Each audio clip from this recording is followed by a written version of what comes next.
Americans were asking, do we need to stay in Afghanistan for much longer? And certainly already congressmen and women in this country are saying to the White House, is it possible to have the drawdown of troops, which was planned for July, to take place much faster? The White House has said today, no, it's still on course for what was planned, but I think there is going to be increasing pressure, and much of the pressure will come simply because of the cost involved. America, like other nations in the world, is struggling financially, economically. The cost of keeping US troops at the moment in Afghanistan runs up to the tune of around $100 billion a year. And with an election looming next year, I think there's going to be increasing pressure on the president to reconsider the options in Afghanistan now that his stated objective in terms of going to war there, committing further troops to the war there, has arguably to a large extent been achieved.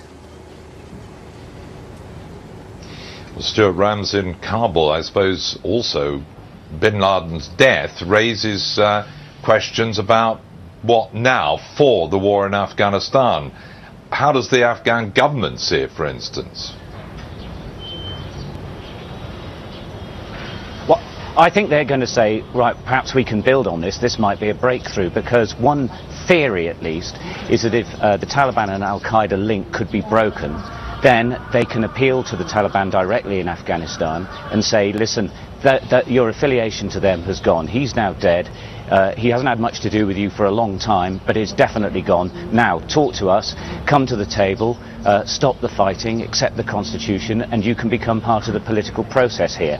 That is going to take time, but certainly it will resonate with some of the Taliban who feel that there were issues about being so closely linked to Al-Qaeda. I think the government here will again push the problem towards the United States and Pakistan, saying it is all over there. That is where the major terror source is. We've got our own problems here, but they're not linked anymore. They will try to build on that, appeal to the Taliban and say, come in from the fold.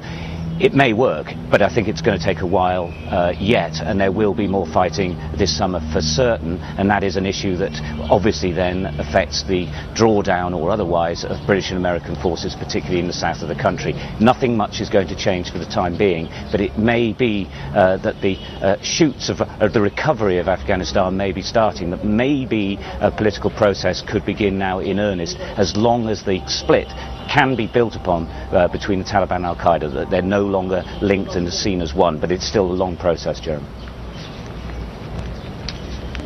Stuart Ramsey, Michelle Clifford, Alex Crawford, thank you all very much indeed. And some of the local papers here in Islamabad, the Pakistan capital, reflecting what Alex was talking about.